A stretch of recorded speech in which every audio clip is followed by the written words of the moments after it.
यो हाय viral तडका. नवीन viral video इथंच बर का. व्हायरल तडकाला सबस्क्राइब करायला विसरू नका आणि बाजूची घंटी नक्की वाजवा. बघत रहा व्हायरल तडका.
वैष्णव तो जया,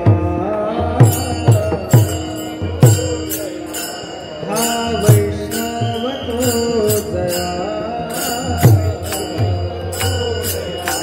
अवधी देवावरी माया, अवधी देवावरी माया.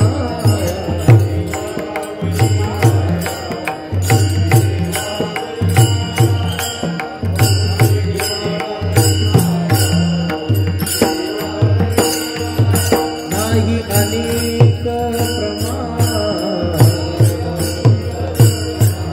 नाही, अनेक प्रमाण. तन धन तृण जन, तन धन तृण जन.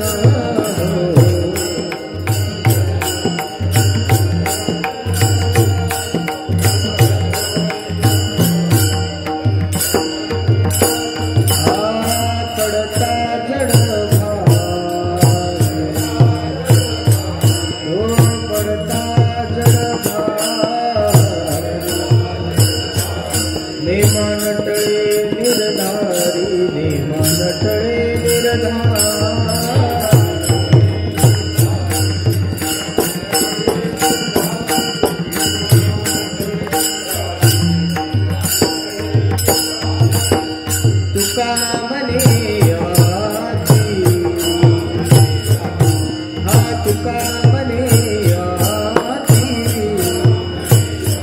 हो का तयाती भरती, हो का तयाती भरती.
वैष्णवतो जया अवगी देवावरी माया नाही अनेक प्रमाण तन धन तृणजन पडता जड भारी नेमा नटळे निर्धारी नाही अनेक प्रमाण तन धन तृणजन तुका म्हणे याती हो का तयाती भलती नाही अनेक प्रमाण तन धन तृणजन विठ्ठल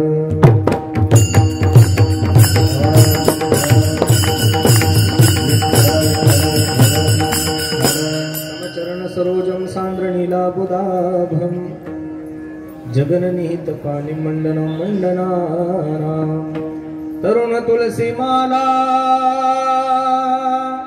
कंधर कंजनेत्र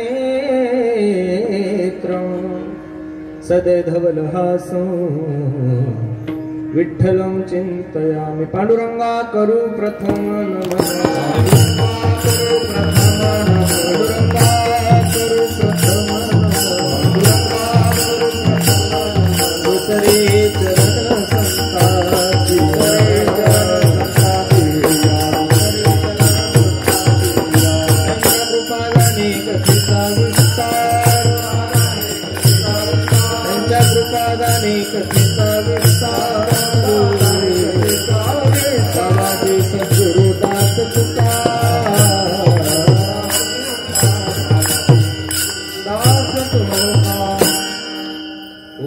ज्ञानेश्वरा करुणा करा दयाळा तुमचा अनुग्रह लादलो पावन झालो चराचरी संपादे ज्ञानांचे विदाय भक्तीं विलोकितो येन समाधी राजा वैराग्यवंतं सुविचारयुक्तं नमामि जोगं शिरसा गुरुंतं कैलासराना शिवचंद्रमौळी फणींद्र माता मुकुटे जळारे कारुण्य सिंधू भव दुःखहारी तुझवीन शंभो मज कोण तारी नमो सद्गुरु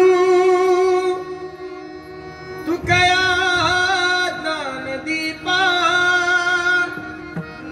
नमो सद्गुरु सच्चिदानंद रूपा नमो सद्गुरु भक्त कल्याण मूर्ती नमो सद्गुरु भास्करा पूर्ण कीर्ती सेवे लागे सेवक झालो तुमच्या लागलो निज चरणा अहो स्वामी तुकया देवा यावरी न करावा अवहेरू वैष्णव तो जया अवघी देवावरी माया नाही अनेक प्रमाण तन धन तृणजन प्रस्तुत प्राप्त प्रसंगी प्राप्त वेळी चिंतन रूपी सेवेसाठी निवडलेला अभंग जगद्गुरु जगतमान्य देहूचे सुप्रसिद्ध साधू वैराग्याचे महावीर वासना ज्ञानेश्वर तुकोबराय यांचा हा 4 चरणाचा अभंग असून या अभंगामध्ये माझे जगद्गुरु तुकोबराय वैष्णवाचे आंतरिक लक्षण सांगतात विठ्ठल विठ्ठल। काही लोक असाही प्रश्न उपस्थित करतील महाराज आज महाशिवरात्री आहे कोणती आहे महाशिवरात्री आहे या देशामध्ये वर्षामध्ये अनेक असे पर्व आहेत त्यामध्ये एक महापर्व म्हणजे महाशिवरात्री बरोबर आहे का नाही मग महाशिवरात्रीचं कीर्तन म्हणल्यानंतर बऱ्याचशा लोकांच्या डोक्यामध्ये अभंग ठरलेले असतात की शिवभोळा चक्रवर्ती तुम्ही विश्वनाथ हरिहरा भेद हे अभंग म्हणजे त्यांना माहिती आहे कीर्तन करायला की हाच अभंग घेणार आहे वैष्णव तो जया अवघी देवावरी माया हा अभंग घेण्याचं कारणच हे आहे दादा या विश्वामध्ये या जगामध्ये पहिले वैष्णव जर कोण होते तर ते माझे भगवान शंकर होते म्हणून अभंग तुमच्या सेवेसाठी घेतलाय विठ्ठल विठ्ठल अभंगाचा प्रतिपाद्य विषय बघण्यापूर्वी थोडासा परिहार द्यायचा तो असा भव्य दिव्य स्वरूपाचा चालू असलेला आपला त्रिदिनी अखंड हरिनाम सप्ताह आणि त्यामधील आजी महाशिवरात्रीची सेवा सर्व ग्रामस्थांच्या वतीने तथा संस्थांच्या वतीने माझ्याकडे आलेली आपण सर्व नियमांचं पालन करून कीर्तन ऐकतोय बरोबर आहे का नाही आपणही पोलीस लोकांना मिलिटरीतल्या लोकांना सहकार्य केलं पाहिजे कारण की ते दिवसभर तुमच्या आणि माझ्या सेवेत आहे महाराज अजून ते खाल्लं बी नसेल त्यांनी काही बरोबर आहे का नाही ते जे काही नियम करत असेल ते फक्त तुमच्या आणि माझ्या हिताचेच आहे बरोबर आहे का नाही आपणही जर त्यांना सहकार्य केलं तर जाऊ द्या असं समजा की आपण अजून 100 वर्ष मागे गेलो 100 वर्षापूर्वी 50 वर्षापूर्वी कीर्तनाला माईक नव्हतेच नव्हते बरोबर आहे का नाही एखादा दिवस तसाही जगलं पाहिजेत महाराज बरोबर आहे का नाही आणि आपल्याला सवय आहे कारण ज्ञानोबराय तुकोबरायच्या प्रमाणावर जीवन जगणारे लोक होता पण मी नेहमी सांगत असतो कोणी दिवसी पैसोनी हातीवर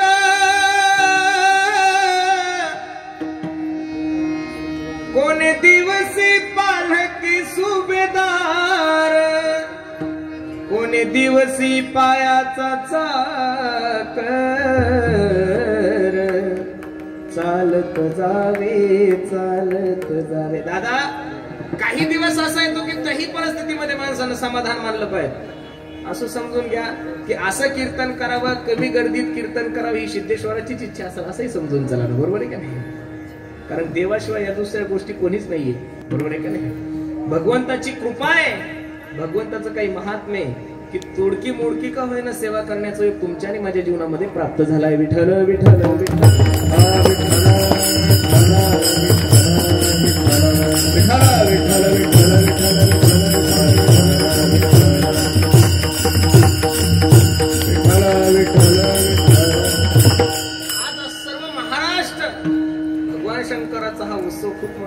थाटामाटानं साजरा करत आहेत.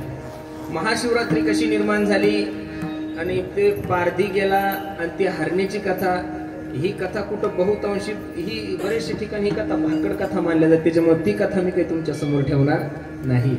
याच्यामध्ये फक्त आपण एकच ठरवून घ्यायचंय महाराज, आपल्या संप्रदायामध्ये जेवढ्या काही देवता आहे त्या देवतामध्ये वारकरी देवता जर कोणाला म्हणल्या जातं तर ते माझ्या भगवान शंकराला म्हणलं जातं. आपण ज्या पंढरपूरच्या वारीला जातो, आपल्या गावची दिंडी आहे महाराज, बरोबर आहे का नाही? आपण ज्या दिंडीला जातोय त्या दिंडीची परंपरा, त्या वारकरी संप्रदायातले पहिले वारकरी जर कोण असेल तर माझे भगवान शंकर आहे महाराज, बरोबर आहे का नाही? कोण आहे? भगवान शंकर आहे. आणि त्या भगवान शंकराच्या महाशिवरात्री निमित्त आपण सर्व मंडळी इथे जमा झालेलो. अगदी थोड्या वेळामध्ये अभंगाची भूमिका मला तुम्हा सर्व मंडळी समोर ठेवायची. विठ्ठल विठ्ठल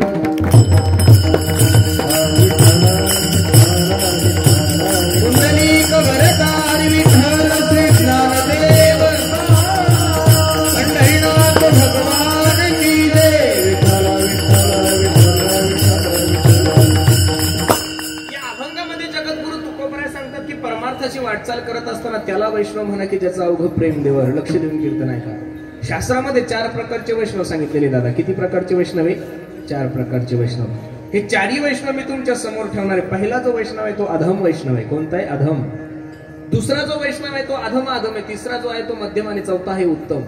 या 4ही वैष्णवाचं वर्णन मी तुमच्या समोर ठेवणार आहे. थोडं लक्ष देऊन ऐका, कारण की कीर्तन करत असताना माझ्यावर काही जबाबदारी आहे. कारण की मी ज्या व्यासपीठावर उभा आहे त्या व्यासपीठावर महाराष्ट्रातील नामांकित कीर्तनकार इथं येऊन गेलेले महाराज. मी खरं सांगतो, अख्ख्या पुण्यामध्ये कीर्तनकाराची चव आणि गायक वादकाची चव जर कोणत्या एरियाला असेल तर फक्त पाषाण वगैरे हाच परिसर आहे महाराज. हे कोणाचंही ऐकत नाही, बरोबर आहे का नाही? सदानंद गुरुजींनीही बरेचशे वर्ष सेवा केली. मला आमच्या भाऊने सांगितलं की दोंडा महाराजांची सुद्धा सेवा इथं झालेली. असा कीर्तनकारच नाहीये की तो इथं आला नाही. विठ्ठल विठ्ठल विठ्ठल.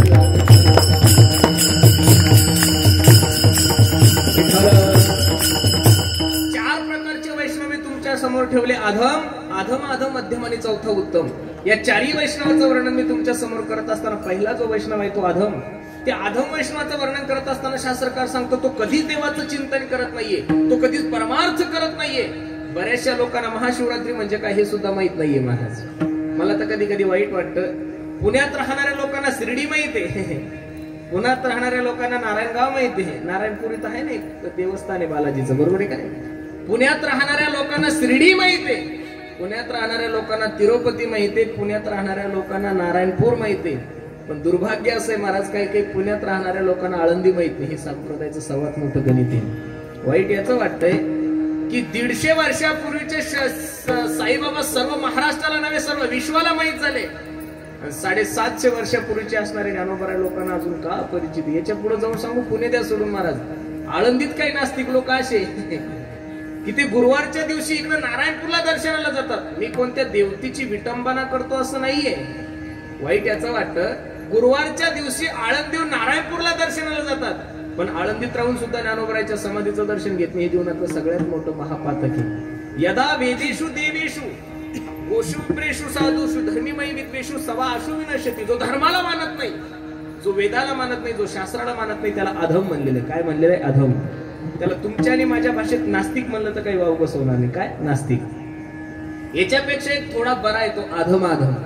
काही लोक 7 दिवस कीर्तनाला येत नाही पण काल्याच्या दिवशी कमीत कमी महाप्रसादाला का होईना येतात. लाजकाचं लोक नाव ठेवतील म्हणून का होईना येतात. जो कधीच परमार्थ करत नाही त्याच्यापेक्षा हा अधम अधम बरा आहे. एक वेळेचा प्रसंग आहे. अकबर बादशाने बिरबलाला प्रश्न केला, बिरबल, ए बिरबल, जी मालक, कितवी शिकलाय तुमचा मुलगा? बिरबलाने जे उत्तर दिलं ते ऐकण्यासारखं. बिरबल राजे साहेबाला सांगू लागले, राजे साहेब, something is better than nothing. जी मुलं भरपूर काही शिकलेले त्यांच्यापेक्षा माझा मुलगा थोडा कमी शिकलेला आहे हो. जे काही शिकलेले त्यांच्यापेक्षा जास्त. जे कधीच परमार्थ करत नाही त्याच्यापेक्षा बरा, पण जे दररोज परमार्थ करतात त्यांच्यापेक्षा कमी. तिसरा वैष्णव आहे मध्यम वैष्णव. त्या मध्यम वैष्णवाचं वर्णन करत असताना शास्त्रकार सांगतात तो स्वतः तर देवाचं चिंतन करतो पण त्याच्या सहवासामध्ये येणाऱ्या प्रत्येक जीवाला देवाचं भजन करण्यासाठी प्रवृत्त करतो. खूप गोड प्रसंग आहे. नाशिकला एक संन्यासी महाराज होऊन गेले. लक्ष देऊन ऐका. त्या संन्यासी महाराजांच्या आश्रमाजवळ एक जिल्हा परिषदची शाळा होती. दुपारची शाळा सुटल्यानंतर मुलं ज्यावेळेस आश्रमामध्ये खेळण्यासाठी जायची त्यावेळेस संन्यासी महाराज त्यांना बोलायचे, ए मुलांनो इकडे या, ए पोरांनो इकडे या. ती मुलं त्या साधू महाराजाकडे गेली की ते साधू महाराज त्यांना 10 पैसे द्यायचे, 20 पैसे द्यायचे, 4 आणे द्यायचे आणि त्या पोरांना सांगायचे, पोरांनो असं करा, मला राम राम म्हणून चिडवा. काय म्हणायची? मला राम राम म्हणून चिडवा. दुपारची वेळ असायची, पोरांना चॉकलेट भेटायची, 5 पैसे 10 पैसे भेटायचे. पोरं शाळा सुटली की आश्रमात जायचे आणि साधू महाराजाला म्हणायचे, ए राम आला रे, ए राम आला रे, ए राम आला रे. मुलं पुढं पळायची आणि साधू महाराज त्या मुलांच्या पाठीमागे पळत असताना साधू महाराजांच्या डोळ्यामधून आनंद अश्रू यायचे. ते साधू विचार करायचे, अरे जरी हे मुलं मला चिडवत असेल, जरी हे मुलं मला त्रास देत असेल, तरी पण मी यांच्या मुखातून भगवंताचं चिंतन करून घेतोय. मध्यम वैष्णव तो स्वतः तर देवाचं चिंतन करतो, पण त्याच्या सहवासामध्ये येणाऱ्या प्रत्येक जीवाला देवाचं भजन करण्यासाठी प्रवृत्त करतो. काय गोड प्रमाणे तो कोबरायचा ऐका.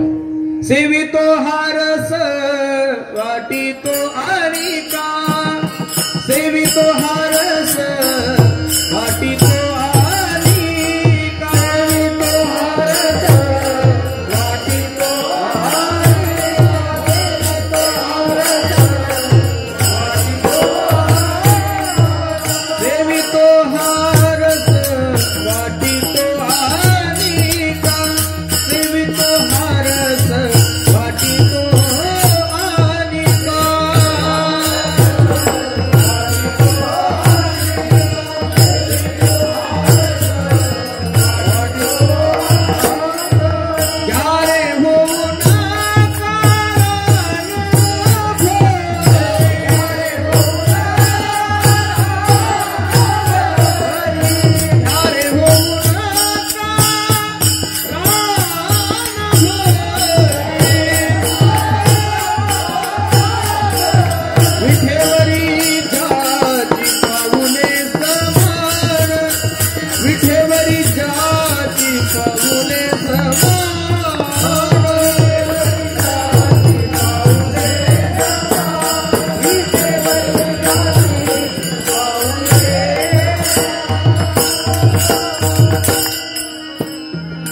मध्यवैष्णवाचं वर्णन करत असताना शास्त्रकार सांगतात, सेवितो हा रस वाटितो अनेका घ्या रे होऊ नका रान भरी. आणि चौथा जो वैष्णव आहे तो उत्तम वैष्णव आहे. दादा उत्तम वैष्णवाचं वर्णन करत असताना शास्त्रकार सांगतात, बाबा त्याच्या सहवासामध्ये येणाऱ्या सजीव गोष्टी देवाचं चिंतन करतात, यात नवल नाहीये. उत्तम वैष्णवाच्या सहवासामध्ये येणाऱ्या निर्जीव वस्तू सुद्धा देवाचं भजन करतात. काय गोड प्रसंग आहे, लक्ष देऊन ऐका फक्त.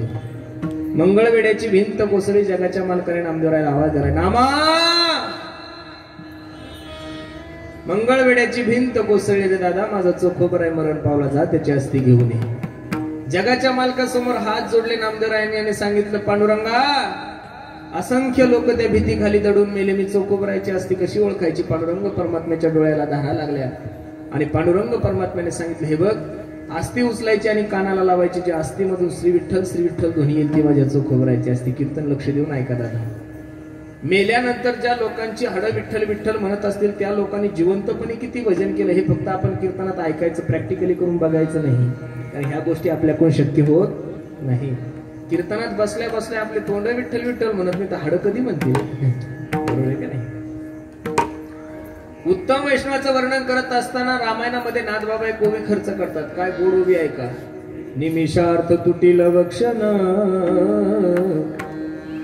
जेन सोडिती हरिचरण हो, ते वैष्णवा माझी अग्रगण्य राया ते जाण उत्तम भक्त. मायबा हनुमंतराया सीता शोधण्यासाठी निघाल्यानंतर प्रभू रामचंद्राला प्रश्न केला होता, प्रभू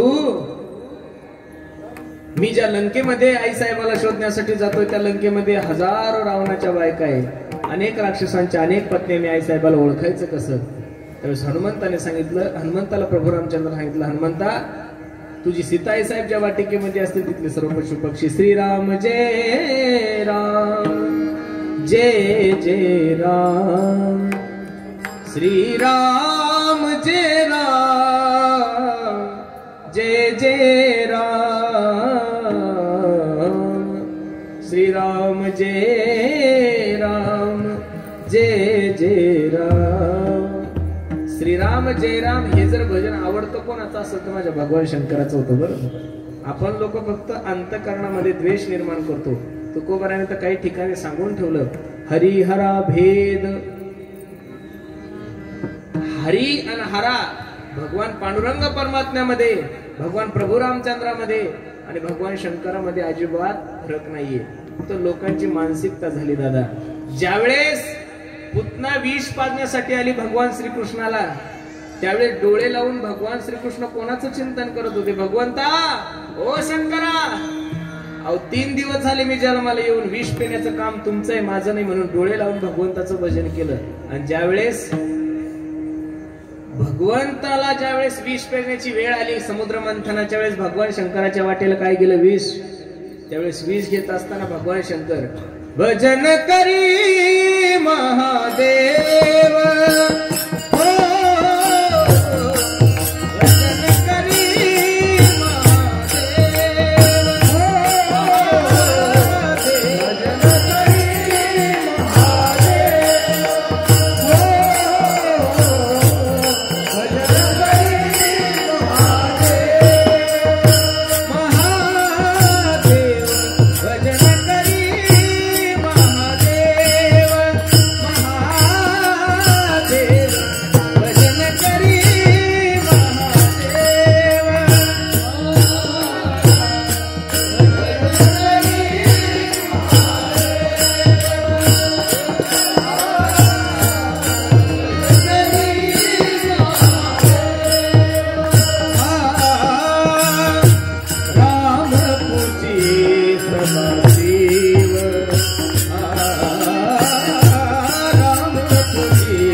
पूजी सदाशिव.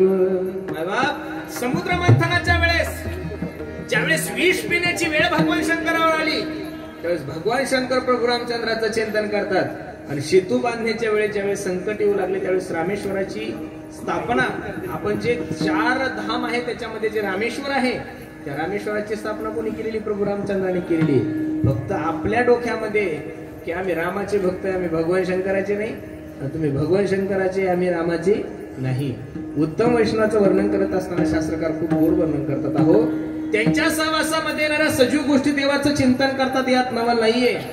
हनुमंतरायला प्रभू रामचंद्राने सांगितलं, हनुमंता, तुझी सीताई साहेब ज्या वाटिकेमध्ये असतील तिथले सर्व पशु पक्षी देवाचं चिंतन करत असेल, तिथले राक्षस देवाचं चिंतन करत असेल. हनुमंताच्या पुढे जाऊन सांगतो तुला, तुझ्या सीताई साहेबाकडे येणारी हवा सुद्धा प्रभू रामचंद्राचा ध्वनी घेऊनच असेल. काय गोड प्रमाणे ऐका. राम जानकी जीवन योगी आचे निज ध्यान, राम राजीव लोचन, हो तुका चरण वंदित से, योगी आचे निज ध्यान, राम राजीव.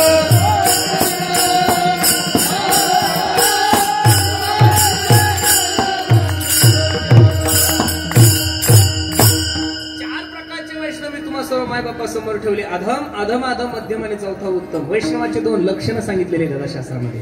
वैष्णवाचे 2 लक्षण सांगितलेले, बाह्य लक्षण सांगितलं, दुसरं आंतरिक लक्षण सांगितलंय. बाह्य लक्षणाचं वर्णन करत असताना जास्त प्रमाण न घेता सरळ सरळ सांगतो. ऊर्ध्वपुंड्र भाळ, कंठी शोभे माळ, कापीजे कळी काळ, तया भिड तुळशी माळ गळा, गोपी चंदन टिळा, हृदयी कळवळा वैष्णवाचा. ज्याच्या गळ्यामध्ये पवित्र तुळशीची माळ आहे, ज्याच्या कपाळाला गोपी चंदन टिळा आहे, त्याला वैष्णव म्हणतात. ठीक आहे महाराज.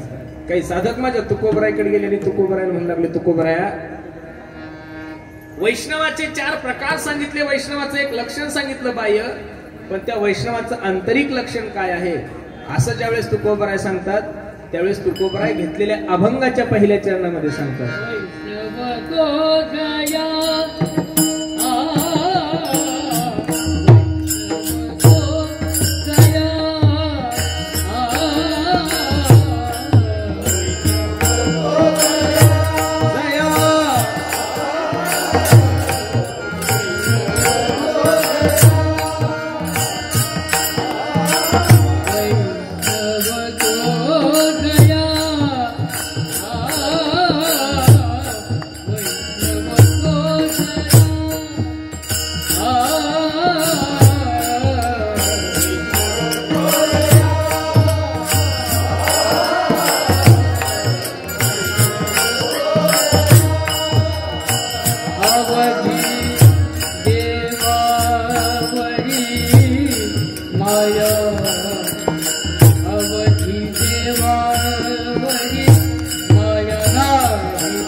घेतलेल्या अभंगाच्या पहिल्या चरणामध्ये माझे तुकोबराय सांगतात, बाबा त्याला वैष्णव म्हणा की ज्याचं अवघं प्रेम देवावर, लक्ष देऊन ऐका. का हो महाराज, अवघं प्रेम देवावर करणं कसं शक्य होईल बाबा? शक्यच होत नाही या गोष्टी. सांगा, लक्ष देऊन ऐका. माझ्या भगवंतानं ही सृष्टी निर्माण करत असताना, माझ्या भगवंतानं हे विश्व निर्माण करत असताना काही गोष्टी प्रामुख्यानं अशा निर्माण केलेल्या आहे की मनुष्य त्याच्यावर जेवढं प्रेम करतो तेवढं कशावरच करत नाही. प्रत्येकाने आपल्या जीवनाचा जर सर्वे केला, प्रत्येकाने जर आपल्या जीवनाचं निरीक्षण केलं, तर मला वाटतं 100% 5% सुद्धा प्रेम आपलं देवावर नाहीये महाराज.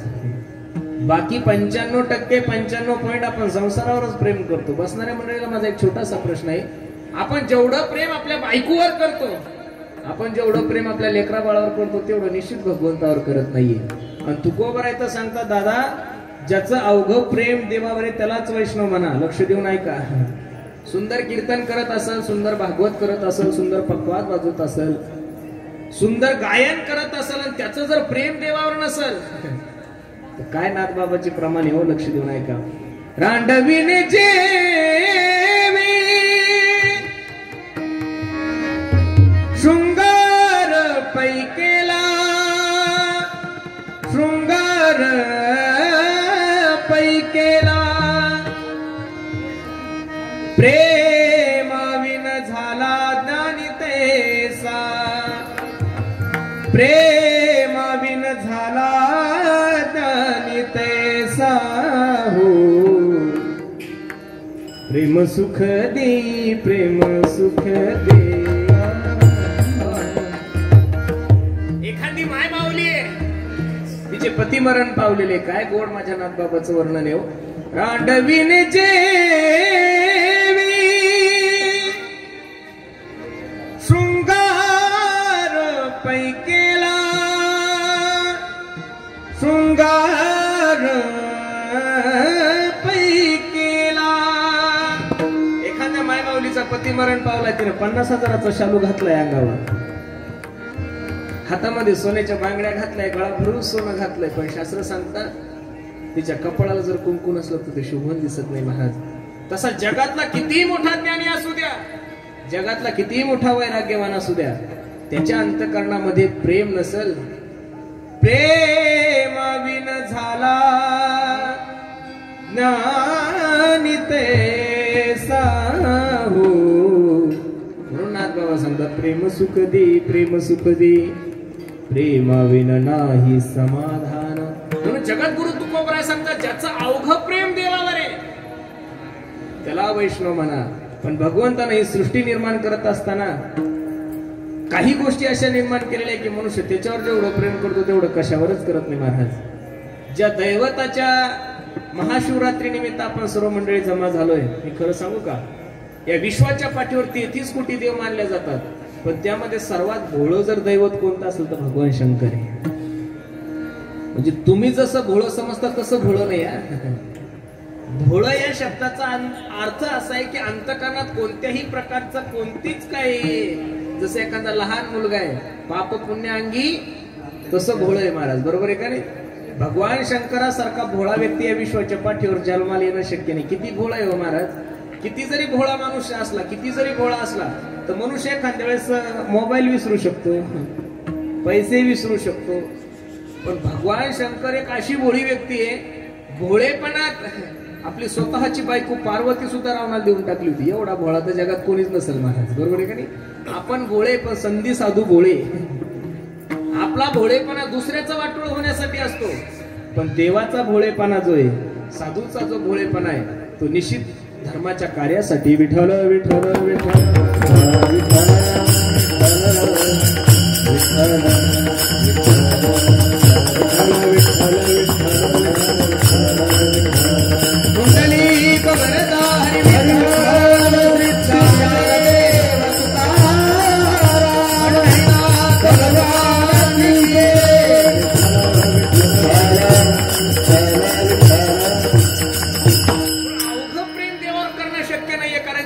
सर्वात जास्त जर प्रेम करत असेल तर मनुष्य प्रेम करतोय माणसाच्या शरीरावर, ठीक आहे. काही लोक शरीरावर प्रेम करत नसेल, दुसरं प्रेम करतात माणसं समाजावर. समाजावरही प्रेम नसेल करत कोणी, तर मला तिसरं प्रेम करतो मनुष्य धनावर.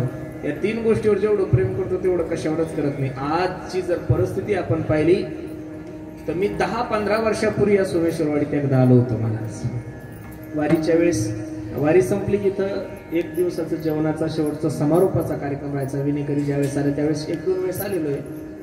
त्या काळामध्ये ना आताच्या काळामध्ये खूप फरक झाला. बरोबर आहे का नाही? आता नेमकं आपण कुठं चाललो हेच कळत नाही. जिकडं पाहू तिकडं सर्व बंगले, काला येतच नाही ना, वातावरणात बदल झाला. बरोबर आहे का नाही? पण खरं सांगू का, आनंद याचा आहे. बंगले वाढले, रोड चांगले झाले, सिटी चांगली झाली, काचाचे बंगले झाले महाराज, पण लोक तशीच आहे. बरं, अजून लोकात काही बदल नाही झाला महाराज. तुम्ही म्हणता महाराज लोक बदल म्हणजे जसे पहिले परमार्थिक होते तसे आताच परमार्थिक आहे. नाही तर ज्यांनी कधी 10,000 पाहिले नाही त्यांना 10 कोटी भेटल्यानंतर पैसे आल्यावर बिघडायला काय उशीर लागतो महाराज. बरोबर आहे का नाही? पण पैसा येऊन सुद्धा अजून सुद्धा परमार्थामध्ये स्थिर असणारे तुम्ही लोक आहात. विठ्ठल विठ्ठल